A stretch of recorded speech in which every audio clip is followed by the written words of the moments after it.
ये आकाशवाणी है। प्रस्तुत है कार्यक्रम मंथन। इसके अंतर्गत सुनिए प्रधानमंत्री राष्ट्रीय बाल पुरस्कार पर विशेष कार्यक्रम। इसमें भाग ले रही हैं महिला एवं बाल विकास मंत्रालय में अपर सचिव तृप्ति गुरहा। कार्यक्रम का संचालन कर रहे हैं आकाशवाणी संवाददाता कमल कुमार प्रजापति। प्रधानमंत्री राष्ट्रीय बाल पुरस्कार ये वो सम्मान है जो हर वर्ष प्रतिभावान बच्चों को दिया जाता है। कला, संस्कृति, खेल, शिक्षा और वीरता ऐसे तमाम क्षेत्रों में प्रतिभाशाली बच्चों को सम्मानित किया जाता है। आज हम कार्यक्रम में प्रधानमंत्री राष्ट्रीय बाल पुरस्कार की इस पहल के बारे में विस्तार से जानकारी ले रहे हैं। हमारे साथ कार्यक्रम में जुड़ेंगी महिला और बाल विकास मंत्रालय में अपर सचिव तृप्ति गुरहा जी, और साथ ही हम प्रधानमंत्री राष्ट्रीय बाल पुरस्कार विजेताओं से भी बातचीत इस कार्यक्रम में करेंगे। तृप्ति गुरहा जी, बहुत बहुत स्वागत है आपका कार्यक्रम में। मुझे यहाँ आमंत्रित करने के लिए आपका बहुत बहुत धन्यवाद। तृप्ति जी, सबसे पहले हम एक मूल सवाल से ही चर्चा की शुरुआत करते हैं। प्रधानमंत्री राष्ट्रीय बाल पुरस्कार क्या है, इसके बारे में हमारे श्रोताओं को समझाएं। जी, प्रधानमंत्री राष्ट्रीय बाल पुरस्कार या संक्षिप्त में PMRBP 5 से 18 वर्ष तक की आयु के बच्चों के लिए भारत का सर्वोच्च नागरिक सम्मान है। यह पुरस्कार 6 श्रेणियों जैसे बहादुरी, सामाजिक सेवा, पर्यावरण, खेल, कला एवं संस्कृति और विज्ञान एवं प्रौद्योगिकी में उत्कृष्ट उपलब्धियों के लिए दिया जाता है। यह पुरस्कार हमारे युवा नागरिकों के साहस, प्रतिभा और योगदान को मान्यता देने के लिए ही स्थापित किया गया है। जी, निश्चित रूप से ये बहुत प्रतिष्ठावान और सम्मानपूर्ण एक पुरस्कार जो हर वर्ष प्रदान किया जाता है। तो हमारे श्रोताओं को आप ये भी जानकारी दें कि ये पुरस्कार कौन प्रदान करता है। ये एक महत्वपूर्ण बिंदु है। प्रधानमंत्री राष्ट्रीय बाल पुरस्कार राष्ट्रपति भवन में आयोजित एक औपचारिक समारोह में भारत की माननीय राष्ट्रपति द्वारा प्रदान किया जाता है। यह प्रत्येक पुरस्कार विजेता और उनके परिवार के लिए गौरव का क्षण होता है। पुरस्कार विजेताओं के साथ माननीय प्रधानमंत्री जी भी बात करते हैं, जो बच्चों के लिए प्रेरणादायक और स्मरणीय होता है। यहाँ पर ये स्पष्ट कर दूं कि पिछले 3 वर्षों से यह पुरस्कार 26 दिसंबर वीर बाल दिवस के अवसर पर आयोजित किया जाता है। अवनीश तिवारी प्रधानमंत्री राष्ट्रीय बाल पुरस्कार पाने वाले 2024 में एक वो प्रतिभावान बालक हैं जिन्होंने अपनी जिंदगी में चुनौतियों के बावजूद कई सफलताएं हासिल की हैं। आज हम बात करने चाह रहे हैं उनके अभिभावक आदित्य तिवारी जी से। तो आदित्य जी, सबसे पहले हम आपसे अवनीश के बारे में जानना चाहेंगे, उनकी कहानी, उनकी जर्नी, उनकी चुनौतियां, किस तरह से ये बच्चा अपने चुनौतियों को अपने पास से दरकिनार करके बड़ी सफलताएं हासिल करता है, अचीवमेंट्स हासिल करता है और बड़े बड़े पुरस्कार जीतता है। अगर अवनीश की आप स्ट्रगल की बात करो तो वो स्ट्रगल शायद उसके पैदा होने से पहले ही स्टार्ट हो गए थे, क्योंकि वो बर्थ डिफेक्ट्स के साथ पैदा हुआ था। और जैसे ही बायोलॉजिकल पेरेंट्स को इमीडिएटली आफ्टर बर्थ जब पता चला कि एक स्पेशल चाइल्ड है, टिपिकल चाइल्ड नहीं है, सो कॉल्ड नॉर्मल, सो उसे ऑर्फनेज में अबंडन कर दिया था, सो बर्थ होने के इमीडिएटली बाद। सो जो इनिशियल उसका टाइम था वो एक अनाथ आश्रम में बीता, क्योंकि स्पेशल चाइल्ड है, कोई अडॉप्ट नहीं करना चाहता था। सो यहाँ से उसका एक जर्नी स्टार्ट होता है। काफी सारे बर्थ डिफेक्ट्स थे। He is a child with down syndrome. So down syndrome एक क्रोमोसोम डिसऑर्डर होता है, क्योर नहीं हो सकता, जेनेटिक डिसऑर्डर है, इसलिए वो अनाथ आश्रम में था, कोई अडॉप्ट नहीं कर रहा था। स्लोली फिर फैमिली से मिला, अवनीश को अडॉप्ट किया और उसके हेल्थ इश्यूज, चैलेंजेस जो हैं उनके बारे में प्रोफेशनल से बात किया, पढ़ा। और फिर हमने सोचा कि अब हम एक जो कम्युनिटी होती है, जो ऑर्फन बच्चे रहते हैं और स्पेशल नीड है, इनके लिए देश में काम करेंगे। सो सबसे पहला जो एक बहुत बड़ा रिवॉल्यूशन स्टार्ट हुआ था अवनीश के कारण, वो हुआ था जब वो 1.5 साल का था और इंडिया का एडॉप्शन लॉ चेंज हुआ था कंसिडरिंग अवनीश केस, और पूरे इंडिया में वो इम्प्लीमेंट हुआ था 1 अगस्त 2015 को। ये JJ एक्ट के अंदर आता है। जब वो 3 साल के थे तो TEDx करके एक प्लेटफॉर्म होता है, वहाँ पे इनवाइट किया था। सो TEDx स्पीकर हैं, ऑफ कोर्स उनकी स्टोरी इनवाइट हुई थी, वो उनका एक अचीवमेंट था। फिर उसके बाद उनका नाम golden book of world record में लिखा गया, क्योंकि वो सबसे यंगेस्ट और फर्स्ट टाइम एक स्पेशल नीड बच्चा अडॉप्ट हुआ था, a child with down syndrome. उसके बाद फिर उन्होंने स्पेशल ओलंपिक भारत में अपना रुचि दिखाई और उसके लिए प्रिपेयर करना स्टार्ट किया। फिर उन्हें नेचर काफी पसंद था, हिल्स हैं, वाटर है, और एक बार उन्होंने अपनी इच्छा जताई कि उन्हें भी माउंट एवरेस्ट पर ट्रैकिंग करना है, एक बार एक्सप्लोर करना है माउंट एवरेस्ट की क्या होता है, क्या एक एक्सपीरियंस लेना है। इसके लिए उन्होंने करीब 1.5 साल तक प्रैक्टिस किया, अपने आप को तैयार किया हाई एल्टीट्यूड में, माइनस टेम्परेचर में, और 7 साल की उम्र में माउंट एवरेस्ट को एक्सप्लोर किया until 6000 metre above sea level. सो ये उन्होंने किया था ताकि पता चले कि इंटेलेक्चुअल डिसेबिलिटी वाले लोग भी माउंटेन्स के एक्सप्लोर कर सकते हैं। उससे पहले कोई इंटेलेक्चुअल डिसेबिलिटी ने नहीं किया था। तृप्ति गुरहा जी, हम आपसे प्रधानमंत्री राष्ट्रीय बाल पुरस्कार की पूरी प्रक्रिया के बारे में जानकारी चाहेंगे कि किस तरह से आवेदन होता है और कैसे ये आवेदन की प्रक्रिया पूरी होती है। वर्ष 2025 के लिए नामांकन 1 अप्रैल से शुरू हो चुके हैं और 31 जुलाई तक नामांकन किए जा सकते हैं।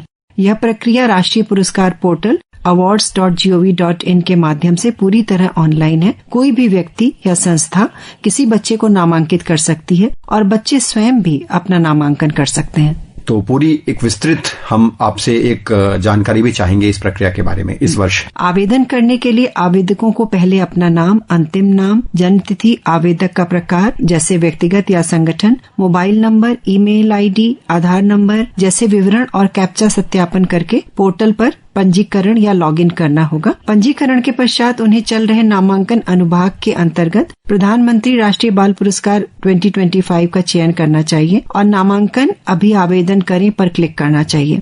इसके पश्चात आवेदकों को संबंधित पुरस्कार श्रेणी चुननी चाहिए और यह इंगित करना चाहिए कि नामांकन उनके लिए है या किसी और के लिए।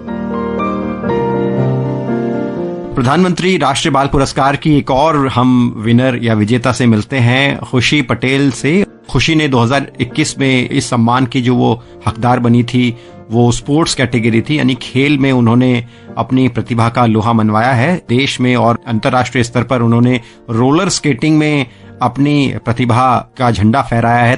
खुशी, हमारे सुनने वालों को पहले बताएं कि आपकी जो अचीवमेंट्स हैं वो क्या क्या रही हैं, क्या कुछ आपने हासिल किया है स्पोर्ट्स में। आप अपनी कहानी हमारे सुनने वालों को बताएं। मैंने 4 साल की उम्र में आर्टिस्टिक रोलर स्केटिंग करना चालू किया था। मैं अहमदाबाद से हूँ और 6 साल की उम्र में मैंने पहली बार स्टेट चैंपियनशिप्स में हिस्सा लिया था और उसके बाद मैंने सतत स्टेट और नेशनल चैंपियनशिप्स में हर साल हिस्सा लिया है और मैं जीती हुई भी हूँ। मैं नेशनल चैंपियनशिप्स में काफी बार ओवरऑल नेशनल चैंपियन भी बनी हूँ और काफी गोल्ड और सिल्वर मेडल्स भी जीते हुए हैं मैंने इवेंट्स में। उसके बाद जब 2016 में मैंने मेरी पहली अंतर्राष्ट्रीय स्पर्धा में हिस्सा लिया था जहाँ पे मुझे 3 गोल्ड मेडल्स मिले थे और मैं भारत की one of the few ladies हूँ जिनको एक ही एशियन चैंपियनशिप्स में 3 गोल्ड मेडल्स मिले हैं आर्टिस्टिक रोलर स्केटिंग में। उसके बाद 2019 में मैंने मेरी दूसरी एशियन चैंपियनशिप्स में हिस्सा लिया था जहाँ मैंने अंडर 19 के एज ग्रुप में 4th प्लेस किया हुआ था और उसी साल मैंने वर्ल्ड चैंपियनशिप्स में भी हिस्सा लिया हुआ था और भारत को रिप्रेजेंट किया था। उसके बाद मैंने कंटिन्यूअली नेशनल चैंपियनशिप्स और स्टेट चैंपियनशिप्स और नेशनल गेम्स में भी हिस्सा लिया हुआ है। जो प्रधानमंत्री राष्ट्रीय बाल पुरस्कार है, इस तक आप कैसे पहुंची, कैसे आपका नॉमिनेशन हुआ? हम आपसे इसलिए भी पूछना चाह रहे हैं क्योंकि जो हमारे सुनने वाले बहुत सारे ऐसे अचीवर्स हैं जो अपने जीवन में बहुत कुछ हासिल कर चुके हैं, अगर इस सम्मान को वो पाना चाहते हैं तो वो कैसे आगे बढ़ें? तो प्रधानमंत्री राष्ट्रीय बाल पुरस्कार के बारे में मेरे कोच ने बताया था कि ये सम्मान है जो राष्ट्रीय स्तर पर बालकों को मिलता है और मेरी कोच ने मेरे को प्रोत्साहित किया था कि मुझे इसके लिए अप्लाई करना चाहिए। और फिर जैसे एप्लीकेशंस खुली, मैंने और मेरे पेरेंट्स ने सब डॉक्यूमेंट्स वगैरह सब चीज़ किया और बस उस होप में फॉर्म भरा कि अवार्ड से सम्मानित हो जाए। तृप्ति गुरहा जी, अगर हम दस्तावेजों और विवरण के बारे में आपसे जानना चाहें कि किन दस्तावेजों की आवश्यकता होती है और क्या विवरण इसमें आवश्यक होता है? आवेदन पत्र में नामित का विवरण, उपलब्धि और उसके प्रभाव का वर्णन करने वाला संक्षिप्त विवरण अधिकतम 500 शब्द में और सहायक दस्तावेजों के साथ PDF प्रारूप अधिकतम 10 अनुलग्नक और 1 हालिया फोटो JPG, JPEG, PNG प्रारूप में अपलोड करना है। तो जो ऑनलाइन आवेदन किए जाते हैं, क्या इस ऑनलाइन आवेदन को हम एडिट भी कर सकते हैं, संपादित भी कर सकते हैं? जी बिल्कुल, आवेदनों को ड्राफ्ट के रूप में सहेजा जा सकता है और अंतिम रूप से प्रस्तुत करने से पहले संपादित किया जा सकता है। समीक्षा और प्रस्तुत करने के बाद आवेदन की एक डाउनलोड करने योग्य प्रति संदर्भ के लिए उपलब्ध होगी। आदित्य प्रताप सिंह ने 2023 में इनोवेशन की कैटेगरी में प्रधानमंत्री राष्ट्रीय बाल पुरस्कार हासिल किया था। आदित्य, बताएं आप किस तरह से अलग अलग इनोवेटिव आइडियाज निकालते हैं और किस इनोवेटिव आइडिया पर या किस इनोवेशन पर आपको ये पुरस्कार मिला? मैंने अपने स्कूल के टाइम में एक रिसर्च प्रोजेक्ट बनाया था, जो कि एक नया डिवाइस था जिससे कि पीने के पानी से माइक्रोप्लास्टिक्स को हम आइडेंटिफाई कर सकते थे और उसको फिल्टर कर सकते थे। तो ये प्रोजेक्ट तो एक जेन्युइन क्यूरियोसिटी का रिजल्ट था कि काफी कुछ पढ़ना और समझना अच्छा लगता था। उसी बीच ये माइक्रोप्लास्टिक्स का प्रॉब्लम के बारे में मुझे पता चला और तभी एक रिपोर्ट में उसका एक पॉसिबल सोल्यूशन भी समझ आया। तो अपने स्कूल के मेंटोर के और स्कूल के प्रिंसिपल के गाइडेंस के साथ तब मैंने फिर ये प्रोजेक्ट बनाया। प्रधानमंत्री राष्ट्रीय बाल पुरस्कार के बारे में आपको कैसे मालूम हुआ और कैसे आपका जो नॉमिनेशन है उसमें हुआ और फिर आपने आखिरकार ये जो पुरस्कार है वो हासिल किया? इसके लिए तो मैं अपने स्कूल को काफी ज्यादा श्रेय देना चाहूंगा कि मेरे स्कूल के प्रिंसिपल श्री अमिताभ घोष और मेरे केमिस्ट्री टीचर जो कि मेरे प्रोजेक्ट मेंटर भी थे, मिस्टर सुशील कुमार पांडे सर, इन दोनों ने ही इस अवार्ड के बारे में बताया जी। और उन्हीं ने इस प्रोजेक्ट के लिए मेरा नॉमिनेशन भी किया। पूरा प्रोफाइल उन्हें बताया था, जो मेरे प्रोजेक्ट का प्रोफाइल था, उन्होंने सबमिट किया, मुझे नॉमिनेट किया। और यही अराउंड अगस्त सितंबर के टाइम पे ऑनलाइन एप्लीकेशन पोर्टल में सबमिट होता है। फिर उसके बाद दिसंबर जनवरी में मुझे एक कॉल आया, तब फिर उन्होंने मुझे बताया कि इस अवार्ड के लिए मेरा शॉर्टलिस्ट हुआ है और मुझे दिल्ली आके ये अवार्ड रिसीव करना है।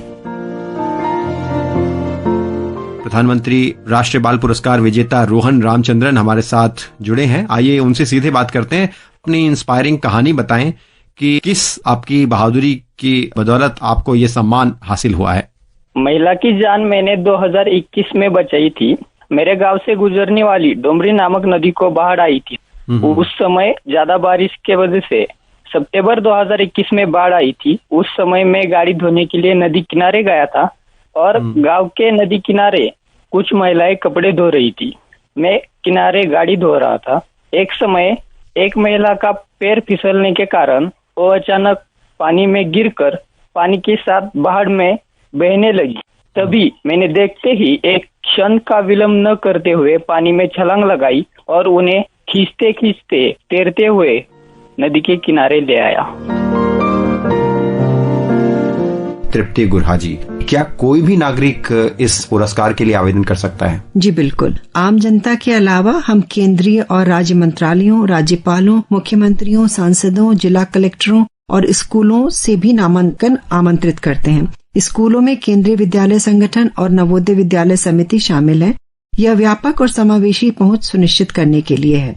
तो एक और आपसे हम संदेश भी चाहेंगे स्कूलों, अभिभावकों और जो हमारे श्रोता इस वक्त हमें सुन रहे हैं, क्या आप कहना चाहेंगे उनसे? मैं यही कहूंगी कि आप अपने आसपास देखिए। अगर आप किसी ऐसे बच्चे को जानते हैं जो वाकई असाधारण काम कर रहा है तो उसे नामांकित करें। यह पुरस्कार न केवल उनके काम को मान्यता देता है बल्कि दूसरों को भी प्रेरित करता है। आइए हम सब मिलकर यह सुनिश्चित करें कि हमारे देश के हर योग्य बच्चे को राष्ट्रीय मंच पर सम्मानित होने का मौका मिले।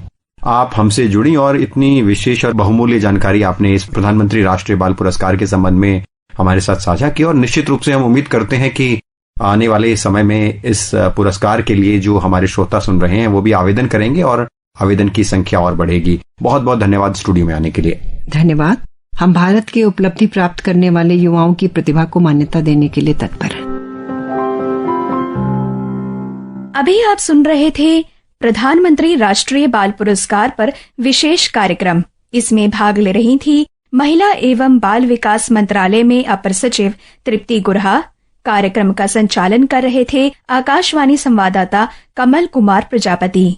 ये कार्यक्रम आकाशवाणी के समाचार सेवा प्रभाग द्वारा प्रस्तुत किया गया। इसे आप हमारे mobile app news on AIR और YouTube channel news on AIR official पर भी सुन सकते हैं। इस कार्यक्रम के संबंध में अपनी प्रतिक्रिया आप हमें ईमेल या व्हाट्सएप के माध्यम से भेज सकते हैं। ईमेल का पता है airnsttalks@gmail.com और व्हाट्सएप नंबर है 9289094044।